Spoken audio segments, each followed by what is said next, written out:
All right, and we're back for another episode of the Lakers Fast Break podcast. Cheryl Glassford, coming right back at you here from Lakers Fast Break, Pop Culture Cosmos, Inside Sports Fantasy Football, and Game Source. We truly appreciate everyone out there listening to all of our shows. And if you can, please give us a 5-star review on Apple Podcasts. Plus, if you can like, share, subscribe, follow, or do anything that you can to support us right here at the Lakers Fast Break, Pop Culture Cosmos, Inside Sports Fantasy Football, Game Source, the awesome folks at LakerHolics.com, and of course, the truly, truly sensational folks at the Hoop Heads Podcast Network. If you want to catch even more great NBA podcasts today, catch it now at hoopheadspod.com.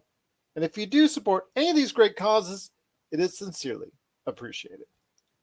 Well, LeBron James said in recent days that he's feeling a little bit better. He's getting a little bit better. He's getting healthier and healthier was the exact quote. And, his body is catching up to his mind following everything that's going on with his abs and, his abdominal injury and all the stuff that he's getting, his bumps, his bruises, the ankle, sprain, the whole 9 yards that he's suffered over the past few months and past few weeks. And we're really worried that if LeBron was starting to feel his age because he's turning 37 in the not too distant future here. So we started to worry about LeBron and his health and how it's going to affect the team going forward. Well, if tonight's game against Orlando is any indication of how he's doing, he's not doing half bad. After a very sluggish first quarter, where the team really made some bad mistakes, turnovers, just some really terrible shots at the rim, really ugly, not pleasant at all to look at, kind of got better in the second quarter as they outscored Orlando 31-27. But it's the third quarter which LeBron personally decided, you know what, it's time to go ahead and turn it on and take over this game. And the Lakers went on a 23-0 run where the Orlando Magic didn't score for over 9 minutes. And it was really something to see as the Lakers were really just out in front after that point and just went into cruise control in the fourth quarter and kind of let the back end a little bit. But the Lakers still won 106-94, again, buoyed by a sensational performance from LeBron James. 30 points, 11 rebounds, 10 assists for the triple-double. 3 block shots. If you saw, he did a couple chase down blocks, which were really sensational. 6 turnovers. Yes, obviously you have to clean that part up, but still, we got a vintage LeBron performance today. Russell Westbrook chipped in with 19 points, looked erratic at times, 5 turnovers, but still solid enough for the victory. THT, Taylor Horton-Tucker, 19 and 6 steals, which was very important. His long arms really getting in there and knocking the ball away, really proving out to be something good for the team. And Carmelo Anthony, 3 for 5 from 3 as he chipped in with 13 points. And here today to talk about the game and also a special trailer that was released by HBO Max on the Lakers, which we'll talk about on the back end of the show. He's a good man indeed. You got to go ahead and check out what he's doing today at LakerHolics.com. He's got great articles there for you, waiting for you to read, along with 5 things from Jamie Sweet. He's got some great stuff there as well. But it is LakerTom. And LakerTom, today was all about LeBron versus the Magic, and LeBron won today quite handily. There's nothing more important to the sanity and future of Laker fans than the health of LeBron James. Absolutely. It's you can't help but see little hints here and there that Father Time's getting a little bit of that explosiveness down. Father Time's got limited how high he jumps on that rebound, But man, LeBron keeps increasing the basketball intelligence and the savvy that he has as a player to offset the declines that he has, which are really relatively slight declines in several areas, and still is a top 3 player in the league. When he wants to be, when he can choose to be, when his health permits to. But listen, you can't complain about that. If there's anybody who understands his body and how to pace himself for an entire season, There's nobody in the NBA who does it better than LeBron James. Well, let me ask you this. How many 36-year-olds over the course of the lifespan of the NBA have been able to have games like this on any consistent basis? No, it's it's a small list. The big question is, can he actually surpass Tom Brady in being able to prove that age is not a factor? Well, Tom Brady's different because he's got 5 300-pound beasts that are in front of them. And you make sure as a GM, your first priority when you have Tom Brady is make sure your offensive line is really good. And a Lakers general manager's first priority should be making sure that you surround LeBron James with 4 guys who can shoot lights out so that nobody can help. And that's a different story altogether. No, but listen, a great game. I had the pleasure of watching the game with my grandson, who 3 years ago saved my life when I had a cardiac arrest. So that was a thrill. He's back from UCSB, and we got to watch the game together. So that was wonderful. It's sort of a little Christmas present in advance. And that run that the Lakers made was so sweet. It is hard for these veterans not to let down.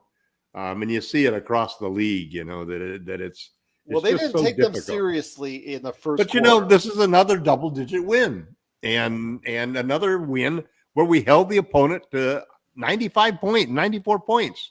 That's 2 in a row under 100, which are almost becoming anomalies in today's NBA. To be able to hold the team under 100 points.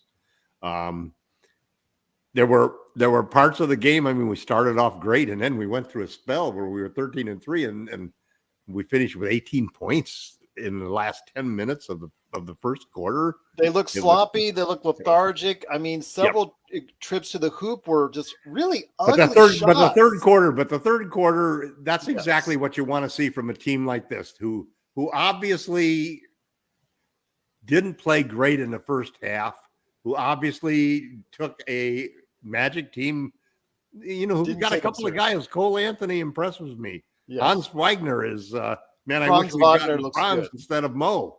That kid's going to be pretty good. And like every team that we play, number one, they are NBA caliber teams. And number two, the Lakers are the highlight games that they've got marked on their calendar. And so we always get everybody's best. But great win tonight. Great to see LeBron playing well.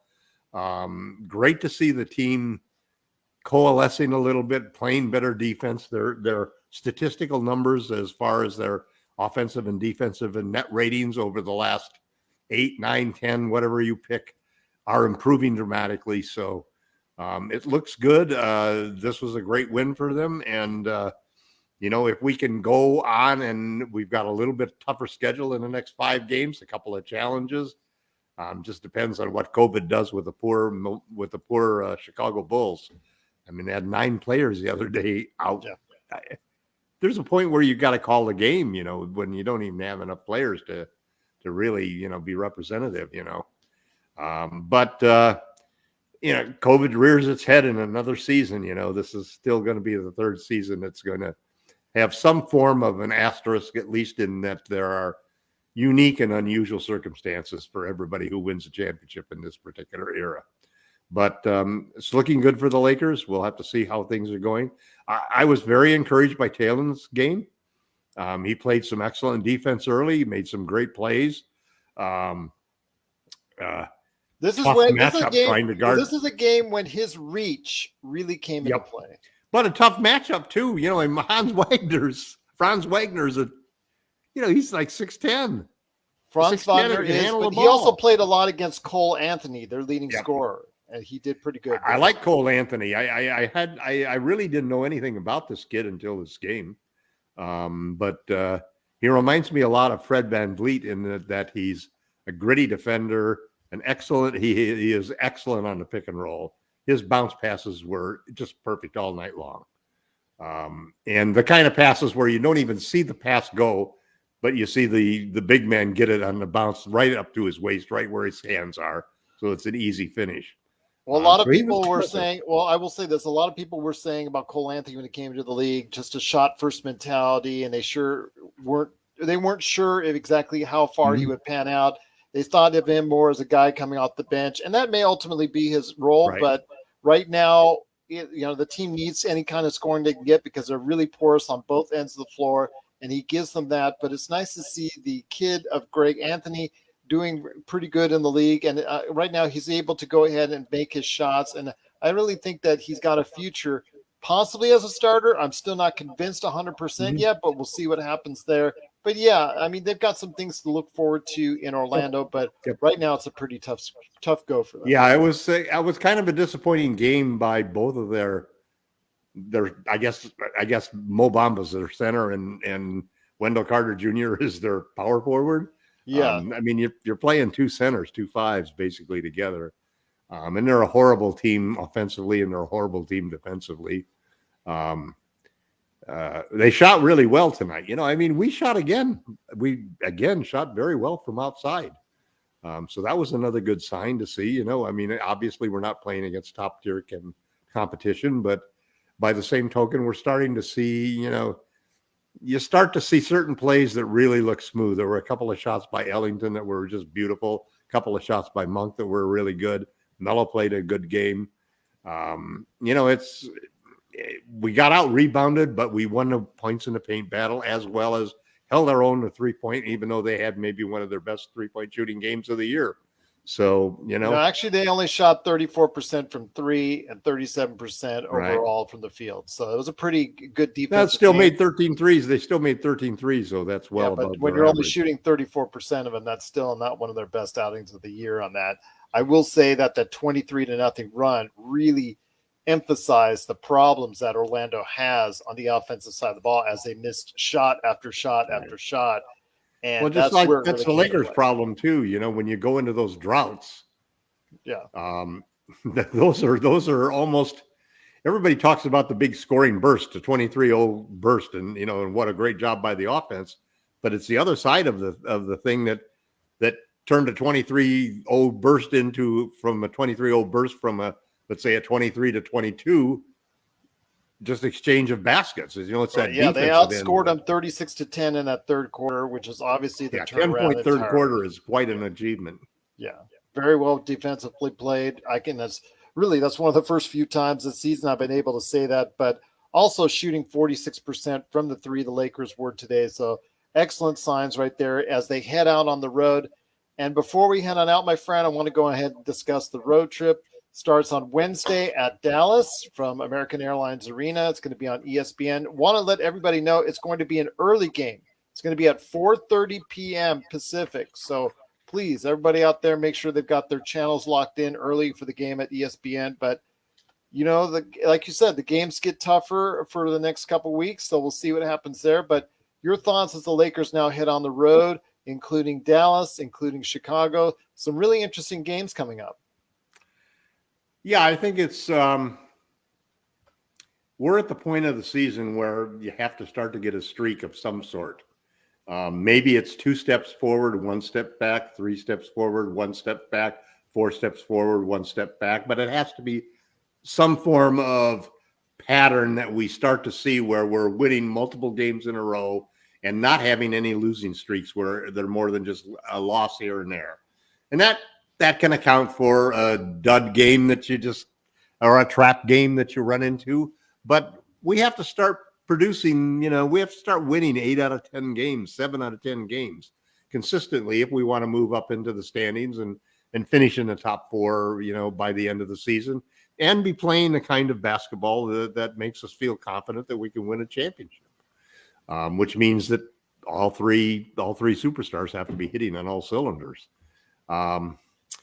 It's funny tonight. We only had 14 turnovers. 11 of them were LeBron and AD. I mean, LeBron and Russ.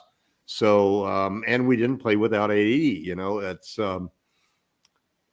funny in a way, and I've still out always of the felt, lineup, resting that knee. yeah, I've always felt that.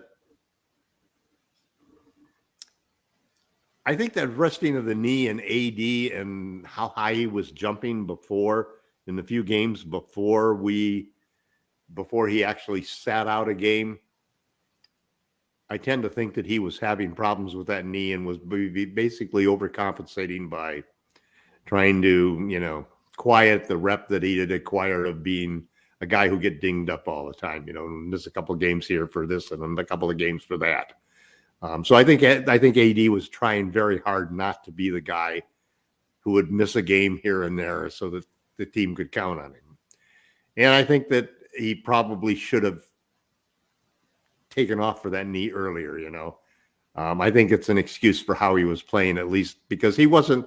I think everybody recognizes, despite all of the stats about how many points he's scoring in the paint and how effective he has been as at the rim compared to other seasons, I think everybody has the same feeling that I do, that the eye test and the stats are a little awry. He's putting points up and so forth, but it's not the same AD. It's not the same AD that we had in the bubble. And I think that's an important thing to consider. And if you have to, one of the benefits of having three superstars is the ability to still go out and win a game by double digits with just two of your superstars. Now, granted, we haven't shown that is such a solid thing to count on. And Tom, I'm going to say right now, I understand that you don't have three superstars. The way Russell Westbrook plays right now, and especially today, was also something. I mean, it was better than the past two games, but today was, there were still some times. Yeah, where but I could still put a clip together for you of a dozen plays that Russ made tonight that were like, well, what a great pass, what a great shot, and I what can a great get you, pass, what a and great I can shot. make you a clip. That would be 2 dozen more. That would leave your head. Not as many as I can, but I'm sure you can put a half of it. I could do more. I think I could do more tonight. There were a lot of bonehead plays on his part today. I still say that, Russ is. Let's be honest. I think that there's probably no more polarizing player. Well, maybe Ben Simmons, but no more polarizing Laker than Russell Westbrook that I can ever remember being on the team. I mean, I'm including Kobe in his worst and Dwight at his worst. And it's Russ will make you so angry that you want to trade him for anything, and one play. And the next play, you'll just sit there and say, my God, how did he ever get that ball in the basket? Or how did he ever get that pass? It's a high risk, high reward type of situation at the ultimate. There's nobody like Russ, and just like there's nobody like LeBron, and it's one of the things that makes it such a fascinating season. We'll have to see where it's going, but we're headed in the right direction, man. Yep. This is another double-digit win, the second in a row. 3 out of 4 double-digit wins now. Good thing Orlando didn't start that zone until later in the game when the game was already out of reach, because that might have been bad news for the Lakers. But right, yeah, but every NBA team has a problem with a zone for the first 5 minutes. Well, Monk was out of the game. Carmelo was out of the game. Excuse me. There was no good time to put a zone on. Yeah, there was no outside shooting. Wayne Ellington was out of the game, so it was really just kind of. Frank doesn't make his lineups. Frank checks the box: defense, rebounding, size. Yeah. Let's see. What else do I need to check? Okay, that's enough. Go on. These 5 will go. Yeah, that was really bad times. He should just made the arrangements there and made some changes right there, but he didn't. He stuck to his guns, and ultimately the Lakers did pull out with a win, 106-94. Again, and we're never really threatened. They're never but still, it's concerning when you can go ahead and throw out those kind of. No, it's irritating more than concerning. Yeah, well, it's also fodder for other teams to go ahead and look at and say, you know what, if he's going to continue to do this, you got to make him pay. Right. But still, if that's your strategy to beat the Lakers, good luck. Well, there you go, indeed. But right now, this year, there's been really not that much need in the strategy. Yeah. You go ahead and beat the Lakers. But the Lakers right now did win 106-94. Currently, right now, they are 15-13, 6th place in the Western Conference. An important game coming up on Wednesday at Dallas. Again, start time is 4:30. It's going to be on ESPN. Is Luka going to play? Is Luka still having? Well, he sat out. He sat out tonight's game that they did win at Oklahoma City. So we'll see. That's an extra few days of rest. So I have a feeling he'll play because it's against LeBron. Want to also mention on Friday, that's coming up against Minnesota, and then Sunday at Chicago in an early 12:30 afternoon game. So I want to give everybody a heads up on that one. Want to make sure everybody knows about that. But Before we head on out, my friend, you've got everything going on at Lakerholics.com. But the last thing you didn't mention I haven't seen, I'm going to go ahead and post that video at Lakerholics.com. Oh, I did post it. It was posted earlier. Okay. It just got lost in the flow of the thread. Okay, so it is there. It is the latest trailer or the debut trailer for HBO Max's and HBO's upcoming series on the Lakers dynasty in the late 70s and early 80s, how it was built up, and of course their championships they're in and all the fun that they had behind the scenes, which is actually the real focus. And also it's based off a great book. You get a chance, get it from a guy who I interviewed a little while back in Jeff That was Pearlman. a great interview, Gerald. Yes, thank you. He was such a great interview. And, if you get the book, I don't understand why they just didn't call it Showtime, because I think that's more apropos. Than Winning Time, yeah. Yeah, Winning Time. I think HBO Max is just trying to avoid some type of... John C. Reilly, though, says Showtime. Yeah, everybody says Showtime in there. You'll hear Showtime probably 100 times during the course of the actual series itself. So it's kind of moronic on HBO's part, but must have been a trademark issue or something, Yeah, I'm assuming it was, but spend the extra cash, get Showtime in there, man. I'll tell you what though, John C. Reilly, this is the actual show. Adam McKay, director of Don't Look Up, Dick, and some other great movies that are out there. He's obviously got a long line of movies, and he's actually the guy behind this series. This is actually the show that him and his longtime collaborator, Will Ferrell, broke up over because Will Ferrell wanted to play the role of Dr. Jerry Buss, didn't give it to him, and they broke up their production company soon after. So that tells you right there how much Will Ferrell, who is an LA guy, loves USC, loves the Lakers, how much he wanted that role. And he gave it to his stepbrother's partner, John C. Reilly, instead. So we'll see what happens there. But there's an actual brand new actor that's playing the role of Magic. I'm not sure. I mean, the trailer doesn't give you a great idea as far as that's concerned. I think, the charisma is what gets Magic go, is Magic. That smile, man, that smile. That smile, but also the animated voice that he has, the spirit, the energy that he gives, the enthusiasm, the whole 9 yards. I'm hoping that will translate. So far, I didn't see enough of that in the trailer. I just saw a guy who kind of resembles Magic Johnson. I want to see more of that animation as part of it, as far as the charisma is concerned. That's the reason why he was Magic, in my opinion, not just the outstanding play, but we'll see what happens. I love the fact that they're going to include Paul Westhead, Jason Segel playing the role of Paul Westhead. They're going to have Jerry West character. They're going to have an actor play Jerry West. They're going to have an actor play Pat Riley.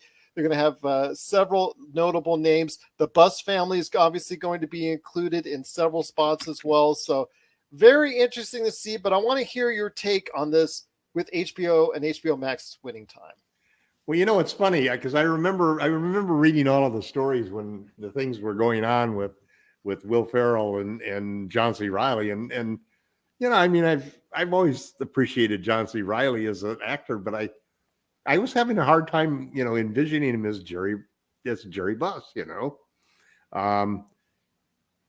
But the thing that jumped out at me in the trailer is how good John C. Reilly is as Jerry Buss, because he's going to make that movie. Yeah. That scene where it's actually a series, just so you know, it's a series. Yeah, that scene where he's looking at a bunch of sexy starlets and says, basketball should be like this, is just such a perfect scene, Yeah. Or there was a scene where he's in bed with some beautiful starlet and he says, says something like that, and he says, she just doesn't get it. Yeah. And and it's really, that's the whole, to me, I thought the trailer did a terrific job of just tantalizing, because frankly, I was kind of prejudiced and biased against the idea of doing that, simply because first off, it's such a hard thing to really capture what really happened, because the characters are so endemic. They're so outrageous, to be able to. I mean, who could play Jerry Buss? Who could play Magic Johnson? Who could play, the Magic? The whole thing seems like it's improbable that it could only be disappointing when you actually put it on the film, and yet I'm actually excited and looking forward to it. And I will admit that between watching sports and movies, I just basically have budgeted out any time for serials, for regular television shows that go on every week. But I'm going to make an exception. I'm going to make an exception for the winning time. Well, this will only be a limited series. Right. Once I always come to these streaming outlets now are usually 6, 10, 13 episodes at the most. So you won't have to go ahead and devote a whole bunch of time to it. I don't know yet if it's going to be a weekly or if they're just going to do like the Netflix thing where they throw it out at you at once. Most likely they're going to do a weekly thing, but it is, again, Jeff Pearlman's based off of his book, Showtime. If you want to go ahead and get it today, I highly recommend it. I actually got a chance to interview him for his latest Laker book, Three Ring Circus. That's based off of the Kobe, Shaq, and Phil years, which is actually very entertaining and very good. And I highly recommend that as well. But yeah, Jeff Pearlman, he was a blast. And, you know, I wish him all the success and glad that they're basing off his book, but still the Showtime, come on, you got to go ahead and spend and fork over the cash, try and get that Showtime name in there. But yes, it is winning time. It's going to be in March. Haven't said exact date in March, but it is March for winning time on HBO and HBO Max. I want to see the scenes where Sally Field plays Jesse and Jerry, and they have the discussions about Jerry's behavior. Oh my gosh, it's going to be great because those are going to be classic. You know, there's not going to be a whole lot that's on the court. There's going to be some, obviously, because obviously some of the drama was created on the court, especially when it comes and you have to be able to at least not look like Paul Newman, you know, playing an athletic role while you're on the court, you know. But it talked about they're going to obviously show some of that or a lot of the coaching on the sidelines because this is where, again, Paul Westhead, who I think is an extremely underrated coach.